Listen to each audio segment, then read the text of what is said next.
Hello everyone.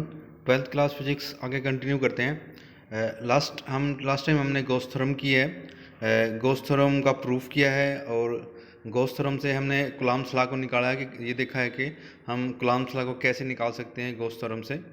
तो आज हम गॉस थ्योरम की एप्लीकेशन करेंगे, एप्लीकेशंस ऑफ गॉस थ्योरम। हम मेन जो एप्लीकेशन है गॉस थ्योरम की वो है कि हम गॉस थ्योरम का यूज़ करके हम किसी भी चार्ज के कारण इलेक्ट्रिक फील्ड इंटेंसिटी कैलकुलेट कर सकते हैं या हम इलेक्ट्रिक फील्ड इंटेंसिटी निकाल सकते हैं। तो हम अलग अलग सरफेस ले अलग अलग चार्ज डेंसिटी लेके हमने इलेक्ट्रिक फील्ड इंटेंसिटी कैलकुलेट करना है यूजिंग गॉस थ्योरम। तो इसमें जो हमारा फर्स्ट हम जो ले रहे हैं वो है electric field due to a line charge. अगर किसी लाइन के ऊपर चार्ज है, जैसे वायर है और एक वायर के ऊपर चार्ज है और उसके कारण किसी भी पॉइंट के ऊपर उस लाइन से डिस्टेंस आर है उस पॉइंट की, उस पॉइंट के ऊपर हमें इलेक्ट्रिक फील्ड इंटेंसिटी की वैल्यू पता करनी हो कितनी है, तो हम ये बहुत आसानी से निकाल सकते हैं यूजिंग गॉस थ्योरम। तो ये आज कंटिन्यू करते हैं। Consider an infinite long thin charge wire with linear charge density lambda. हमने एक इन्फिनिट लॉन्ग चार्ज वायर लिया है जिसकी इन्फिनिट लेंथ है और उसकी जो लीनियर चार्ज डेंसिटी है वो है लैम्डा। लीनियर चार्ज डेंसिटी हम इसके बारे में बहुत बार पहले बात कर चुके हैं। ये क्या है? By symmetry E on either side of the charged rod must be perpendicular, directed outward from positive charge and same at point equidistance from the line charge। हम एक हमने अगर इस निकालने के लिए इसमें मेन चीज़ का हम क्या करते हैं, एक गॉसियन सरफेस मानते हैं। जो इसके लास्ट वीडियो में हमने उसके बारे में बात की थी, व्हाट इज गॉसियन सरफेस क्या होता है। एक इमेजिनरी सरफेस हम उसमें कंसिडर करते हैं और उसके लिए हम सबसे मेन चीज़ क्या ध्यान रखते हैं, सिमेट्री का ध्यान रखते हैं। हमें देखते हैं कि हमको मैक्सिमम सिमेट्री कहाँ मिल सकती है। तो सिमेट्री का मतलब ये है कि अगर हम इसमें गॉस थ्योरम में टोटल फ्लक्स को कैलकुलेट करेंगे और टोटल फ्लक्स कैलकुलेट करने के लिए हमें पता है फ्लक्स का फार्मूला क्या होता है, ई डॉट डी एस, मतलब ई डी एस कोस थीटा। अब यहाँ पे थीटा की वैल्यू अगर हम ऐसी देखते हैं कि थीटा की वैल्यू हर एक सरफेस के ऊपर लगभग इक्वल हो। अगर हमको एक सरफेस इक्वल नहीं मिलता थीटा के लिए तो हम दो देख लेते हैं या फिर तीन कंसिडर करते हैं। तो हम ऐसी चीज़ हम ऐसा सरफेस लेते हैं। और एक चीज़ और, गॉसियन सरफेस हम वहीं से ड्रॉ करते हैं जहाँ जहाँ पे हमें इलेक्ट्रिक फील्ड इंटेंसिटी या जो जिस पॉइंट पे हमें इलेक्ट्रिक फील्ड इंटेंसिटी वैल्यू को कैलकुलेट करना है। तो हम ये चीज़ ध्यान रखते हैं कि हमारा गॉसियन सरफेस उस पॉइंट में से पास हो जहाँ हमें इलेक्ट्रिक फील्ड इंटेंसिटी को निकालना है। तो ये चीज़ है इसमें जो ध्यान रखनी होती हैं। तो इससे हम करते हैं। तो इसके लिए हम क्योंकि एक वायर ले रहे हैं तो जिसकी लीनियर चार्ज डेंसिटी लैम्डा है, तो हम एक गॉसियन सरफेस मानेंगे इसमें। Consider a cylinder of radius R. हमने एक सिलेंडर माना है जो गॉसियन सरफेस है, उसकी रेडियस है आर है एंड लेंथ एल, लेंथ उसकी सिलेंडर की है L, such that is passing through the observation point P. Observation point P वो पॉइंट है जहाँ पे हमें इलेक्ट्रिक फील्ड इंटेंसिटी को कैलकुलेट करना है। तो ये गॉसियन सरफेस पी पॉइंट में से होके पास होता है and line charge at its axis. और जो लाइन चार्ज है वो सिलेंडर की क्या मान ले रहे हैं हम, एक्सिस है। अगर इसको डायग्राम में देखें, हमारे पास एक ये लाइन चार्ज है, लीनियर चार्ज, ये लाइन जो है इस पर पॉजिटिव चार्ज है, इसकी लीनियर चार्ज डेंसिटी लैम्डा है। तो हमने इस एक पॉइंट लिया है, यहाँ पे पी पॉइंट है ये, यहाँ पे हमें इलेक्ट्रिक फील्ड इंटेंसिटी की वैल्यू को कैलकुलेट करना है। तो हमने एक गॉसियन सरफेस माना है। वो गॉसियन सरफेस क्या है, वो सिलेंडर है, जैसे डायग्राम में दिख रहा है सिलेंडर का है गॉसियन सरफेस। और जो ये जो लाइन है ये इस सिलेंडर की एक्सिस है। जो हम लाइन ले रहे हैं, जो वायर ले रहे हैं जिस पर जो चार्ज्ड वायर है, वो हम इस सिलेंडर की एक्सिस ले रहे हैं, वो इस एक्सिस के ऊपर रखा है, सिलेंडर की एक्सिस के ऊपर। और यहाँ हम ये जो सिलेंडर हमने जो माना है वो ऐसा माना है कि उस सिलेंडर का जो सरफेस है, ये जो सिलेंडर का सरफेस है ये पी पॉइंट में से होके पास होता है। ठीक है, इसमें ये चीज़ हमको इसमें देखनी है। और इसमें हम देख रहे हैं कि हम, क्योंकि ये वायर है इसलिए हम एक सिमेट्री का कोई सरफेस ले नहीं सकते। तो हमने अब हमको पता है कि सिलेंडर में दो सिमेट्रीज होती हैं। एक तो ये कर्व सरफेस होता है, ये जो सरफेस वाला ये जो कर्व है ये कर्व सरफेस है होता है, और एक ये सर्कल्स होते हैं, रिंग होते हैं दोनों साइड। तो ये इसमें दो टाइप की हमको सिमेट्री मिलती है। तो इस से हम इजीली कैलकुलेट कर सकते हैं कि इलेक्ट्रिक फील्ड इंटेंसिटी क्या है। तो हम वो निकालते हैं। तो ये इसमें हमने माना, और एक चीज़ इसमें ये मान रखी है कि जो पी पॉइंट है वो इस लाइन से आर्क डिस्टेंस के ऊपर है। ये पी पॉइंट इस लाइन से आर्क डिस्टेंस के ऊपर है, और हमने सिलेंडर ऐसा माना है कि आर क्या है, उस सिलेंडर की रेडियस है। तो R is a radius of cylinder. तो हम पहले इलेक्ट्रिक पी पॉइंट के ऊपर, या हम ये बोल सकते हैं इस टोटल सिलेंडर के सरफेस के ऊपर, जो टोटल सिलेंड्रिकल सरफेस है, इसके ऊपर फ्लक्स की वैल्यू कैलकुलेट करना है ड्यू टू लाइन चार्ज। इस लाइन के चार्ज के कारण इस सिलेंडर पे कितनी फ्लक्स लिंक हो रही है, हमको ये निकालनी है।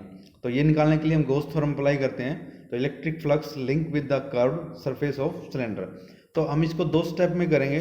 तो फर्स्ट स्टेप तो हम ये मान लेते हैं कि जो सिलेंडर के पास एक तो ये कर्व सरफेस है, जो ये कर्व सरफेस है, ठीक है, एक तो इसके लिए निकालेंगे, और एक हमारे पास इस सिलेंडर के पास ये एक सर्कल सरफेस होते हैं जो, और जो सेम है, और बाकी सेकेंड स्टेप में हम इन दोनों के लिए निकालेंगे। तो फर्स्ट हम करेंगे for curve surface electric field link with the curve surface of cylinder. तो कर्व सरफेस, सिलेंडर का जो कर्व सरफेस है उसके साथ कितनी फ्लक्स लिंक हो रही है। और हमको फ्लक्स का फार्मूला पता है क्या होता है। फ्लक्स इक्वल टू होती है phi equal to E dot d s, और ई डॉट डी एस हमको एंगल देखना है ई के बीच में और डी एस के बीच। डी एस हम लेते हैं इसमें एरिया वेक्टर का नॉर्मल, और ई के बीच में क्या एंगल है। तो हमको इसमें ये देखना होता है, इंपॉर्टेंट है। तो एंगल ही से हमें पता लगता है कि इलेक्ट्रिक फील्ड इंटेंसिटी की वैल्यू या फ्लक्स की वैल्यू कैसे निकालेंगे। तो इसके लिए हम देखते हैं कि अगर ये चार्ज है हमारे पास लाइन चार्ज, तो इसके कारण जो फ्लक्स, जो इलेक्ट्रिक लाइंस बनती हैं वो हमेशा ऐसे निकलती हैं बाहर की तरफ, ऐसे निकलेंगे इलेक्ट्रिक लाइंस, क्योंकि एक लाइन चार्ज के कारण ये हमारे पास इलेक्ट्रिक फील्ड की वैल्यू होगी ई की। ठीक है, अगर हम इस साइड देखें कि इसकी जो लाइंस की जो डायरेक्शन हो, इस साइड ऐसी होगी, और नीचे की तरफ हमारे पास ये ऐसे आती हैं। ये होती है इलेक्ट्रिक फील्ड की डायरेक्शन होती है ड्यू टू लाइन चार्ज। और ये अगर हम यहाँ पे एक पी पॉइंट ले रहे हैं, इस कर्व सरफेस के लिए हम देखेंगे, ये अगर सिलेंडर का कर्व सरफेस है, तो यहाँ पे नॉर्मल कैसे बनेगा इस एरिया के लिए। तो हम ये देख रहे हैं कि नॉर्मल भी क्या होगा, ये ऊपर की तरफ ही होगा। ये नॉर्मल हम कोई पॉइंट लें, कहीं भी पॉइंट लें सिलेंडर के कर्व सरफेस के ऊपर, वो हमेशा क्या होगा, इसके हमेशा परपेंडिकुलर नॉर्मल ऐसे होगा ये। तो हम यहाँ से देख सकते हैं कि जो ई की और एन की जो डायरेक्शन है, क्योंकि इसके इस चार्ज के कारण जो ई की डायरेक्शन आएगी हमारे पास, ये आएगी परपेंडिकुलर, और ये आएगी ये ई की डायरेक्शन परपेंडिकुलर, और जो एन की जो डायरेक्शन आएगी वो भी क्या है, इस सरफेस के कारण आएगी, वो भी यही आएगी। तो हम यहाँ से ये देख रहे हैं कि दोनों की डायरेक्शन सेम है, मतलब इन दोनों के बीच में जो एंगल है ई के बीच में और एरिया वेक्टर के बीच में, वो 0 डिग्री है। अब एंगल 0 डिग्री है फॉर पूरे कर्व सरफेस के लिए। तो हमारे पास एक सिमेट्री है, तो हम यहाँ एंगल की वैल्यू को पुट करेंगे 0। तो हमारा जो फार्मूला जो फ्लक्स निकालनी है वो हमारी हो जाएगी ये E dot n normal vector है इनटू डी एस। तो हम इसको ये वेक्टर फॉर्म है, इसको हम लिख सकते हैं ई डी एस कोस थीटा। अब थीटा हमारे यहाँ हमने मान लिया है 0 डिग्री, क्योंकि ई के बीच में और सरफेस वेक्टर के बीच में एंगल क्या है, 0, और कोस 0 की वैल्यू होती है 1। तो हम कोस 0 की वैल्यू क्या पुट कर देंगे, इक्वल टू 1। तो हमारे पास फाई आ जाएगी ई की वैल्यू क्या रहेगी, हमेशा कांस्टेंट रहेगी, क्योंकि ई की वैल्यू यहाँ चेंज नहीं हो रही है। अगर आर की वैल्यू चेंज नहीं हो रही, क्योंकि सिलेंडर, हम इसमें सिलेंडर ले रहे हैं सरफेस, किसी भी सिलेंडर सरफेस के लिए आर क्या है, रेडियस। अगर रेडियस की वैल्यू चेंज नहीं हो रही है तो ई की वैल्यू चेंज नहीं होगी, क्योंकि डिस्टेंस चेंज नहीं होती तो ई की वैल्यू चेंज नहीं होती है। तो ई क्या मानेंगे हम, ई यहाँ हो जाएगी कांस्टेंट। तो हमने सिर्फ इंटीग्रेशन किसका हो जाएगा, ds का, और हमको पता है कर्व सरफेस का हम एरिया निकालेंगे सिलेंडर के लिए, वो होता है 2 पाई आर एल। तो 2 pi R L is a area of curve surface of a cylinder. तो हमारे पास जो नेट फ्लक्स जो आ जाएगी फॉर कर्व सरफेस के लिए, वो आ जाएगी ई 2 पाई आर एल। ये जो वैल्यू आएगी total flux for curve surface. तो ये हमारा फर्स्ट स्टेप हुआ है, हमने कर्व सरफेस के लिए फ्लक्स की वैल्यू कैलकुलेट कर ली है। अब नेक्स्ट हम करते हैं electric flux link with the side surface of the cylinder.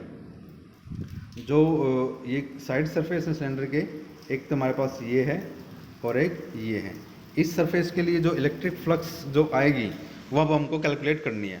तो हम जैसे ही यहाँ से देख रहे हैं तो साइड सरफेस के लिए अगर हम देखें तो फॉर लाइन चार्ज के लिए तो हमारे पास ये लाइन चार्ज है, ई की डायरेक्शन हमेशा ऐसे होती है, ऐसे आएगी नीचे। ये क्या है? ई की direction of electric field intensity, ठीक है। और ये अगर ये सरफेस है हमारे पास, ये कर्सर, इसके लिए एन की डायरेक्शन क्या है, यानी कि एरिया वेक्टर की डायरेक्शन क्या आ जाएगी, वो आ जाएगा इस सरफेस के ऊपर नॉर्मल। तो इस सरफेस के ऊपर नॉर्मल हमारे पास आएगा ये वैल्यू आएगी हमारे पास एन की। ऐसे ही इस सरफेस के ऊपर नॉर्मल आएगा ये, तो ये डायरेक्शन जो आएगी हमारे पास आएगी एन की डायरेक्शन। तो हम यहाँ से देख रहे हैं कि ई के बीच में और एन के बीच में ये 90 डिग्री एंगल बना है, और ई के बीच में और एन के बीच में ये भी एंगल कितना बना है? 90 डिग्री। तो इन दोनों केस में 90 डिग्री एंगल है, तो हम इसको अब कैलकुलेट कर सकते हैं। हमको एंगल पता है E cos E D S cos theta, हमको थीटा की जगह अब 90 एंगल पुट करना है। तो फॉर कर्व सरफेस के लिए हमने ये निकाल लिया है कि फाई डैश, उसको नाम दिया है कर्व सरफेस के लिए फाई डैश है, वो हमारे पास फार्मूला ये है। यहाँ पे हम इसको वेक्टर फॉर्म में कंप्लीट फॉर्म लिखेंगे, ई डी एस कोस 90। अब हमको पता है कोस 90 की वैल्यू इक्वल टू होती है 0। अगर जैसे हम यहाँ कोस 90 की वैल्यू इक्वल टू 0 पुट करेंगे तो साइड टर्म क्या हो जाएगी? Equal to 0। तो हम ये देख रहे हैं कि ड्यू टू साइड सरफेस के कारण कोई भी फ्लक्स उसके साथ लिंक नहीं होगी। तो ओनली जो फ्लक्स जो लिंक हो रही है वो होगी सिर्फ उसके कर्व सरफेस के कारण। तो ये हमारे जो नेट जो टोटल फ्लक्स जो आएगी, so that total electric flux link with the edge of the cylinder is 0। जो सिलेंडर के एजेस हैं उनके कारण जो इलेक्ट्रिक फ्लक्स लिंक होगी वो क्या होगी? 0 होगी। तो जो नेट फ्लक्स जो हमारे पास आएगी E, जिसको हम बोल रहे हैं E, phi E is a net electric flux, वो आ जाएगी due to only curve surface, और वो हम ले रहे हैं E 2 पाई आर एल। हम इसको बोल देंगे इक्वेशन नंबर क्या हमारे पास 1 है। तो हमने फर्स्ट स्टेप मारा था, हमने इलेक्ट्रिक फ्लक्स निकालनी थी, जो हमने गॉसियन सरफेस माना है उस पर जो लिंक हो रही है फ्लक्स वो हम निकाली है। टोटल वो हमारी आई है E 2 पाई आर एल। तो अब इसमें हम गॉस थ्योरम अप्लाई कर सकते हैं। According to Gauss theorem, Gauss law, वो क्या हो जाएगी कि जो टोटल इलेक्ट्रिक फ्लक्स है वो किसके इक्वल होती है? 1/ε टाइम द टोटल चार्ज। तो हमारी टोटल इलेक्ट्रिक फ्लक्स हम ले रहे हैं यहाँ पे phi E is a total electric flux जो गॉसियन सरफेस साथ लिंक हो रही है।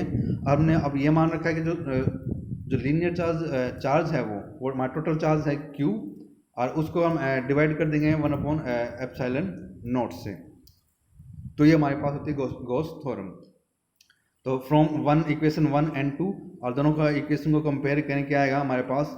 E की जो वैल्यू आएगी वो आएगी E 2 pi R L equal to Q/ε0। तो ये हमने गॉस थ्योरम अप्लाई करके यहाँ ये रिजल्ट आ जाएगा इतना। तो यहाँ से हम E की वैल्यू निकाल सकते हैं। E की वैल्यू निकालने के लिए क्या करेंगे? 2 पाई आर एल को उठा के यहाँ नीचे इसका हम यहाँ पे लेके जा सकते हैं नीचे।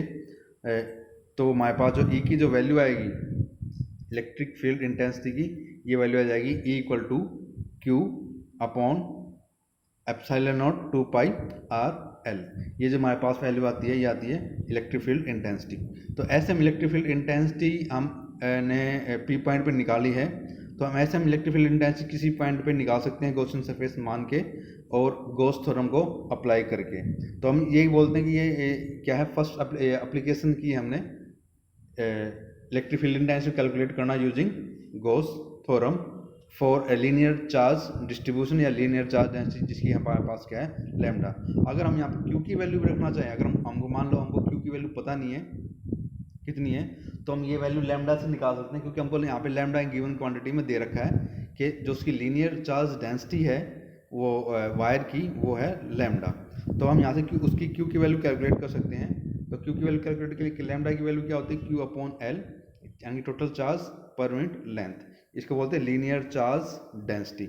यहाँ से हम Q की वैल्यू कैलकुलेट करें तो यहाँ Q इक्वल टू हो जाएगा लैम्डा L, L उठा के यहाँ ले आएंगे तो हमारे पास Q हो जाएगा लैम्डा एल। तो हम यहाँ डायरेक्ट हम क्यू की जगह पे पुट कर सकते हैं लैम्डा एल। अगर लैम्डा एल की वैल्यू पुट करें, क्यू की वैल्यू पुट करें लैम्डा एल, तो हमारे पास जो ई की जो वैल्यू आ जाएगी वो आ जाएगी ये, क्योंकि जो हमने पुट कर दिया लैम्डा एल, और जो हमारा नीचे जो रिलेशन था वो सेम एज इट इज ऐसे ही है, epsilon not 2 pi R L, L से एल यहाँ कैंसिल हो जाएगा, तो ई की जो वैल्यू बचेगी हमारे पास रिजल्ट में वो आएगी lambda upon 2 pi epsilon naught R, which is the required relation. हमारे पास जो गिवन क्वांटिटीज थी लैम्डा, उसमें हमने ई की वैल्यू को कैलकुलेट किया है, और यहाँ से हम देख सकते हैं कि ई की जो वैल्यू है, E is inversely proportional to R। R क्या है? R हमने माना है कि वो डिस्टेंस है P पॉइंट की, जहाँ पे हम electric field intensity value calculate करना है from wire, from charge wire से उसकी P पॉइंट की डिस्टेंस है जहाँ पे हम इलेक्ट्रिक फील्ड इंटेंसिटी कैलकुलेट करना है। अब जितनी डिस्टेंस हम बढ़ाएंगे, P की पॉइंट की जितनी डिस्टेंस ज़्यादा होगी, उतनी इलेक्ट्रिक फील्ड की वैल्यू क्या हो जाएगी? डिक्रीज होती जाएगी, कम होती जाएगी। और जैसे ही हम वायर के नज़दीक पॉइंट आता रहेगा हमारा, जितना वायर के नज़दीक पॉइंट होगा उतनी इलेक्ट्रिक फील्ड की वैल्यू क्या होगी? ज़्यादा मिलेगी। और जैसे हम वायर के से दूर जाएंगे, आर की वैल्यू बढ़ाएंगे, तो इलेक्ट्रिक फील्ड इंटेंसिटी वैल्यू क्या होती जाएगी? डिक्रीज होती जाएगी। तो ये इसकी जो फर्स्ट इक्वेशन थी ये हमने की है इसमें आज, तो ये हमको इसमें कैलकुलेट करना है। बस आज के लिए इतना ही काफ़ी है। Thank you.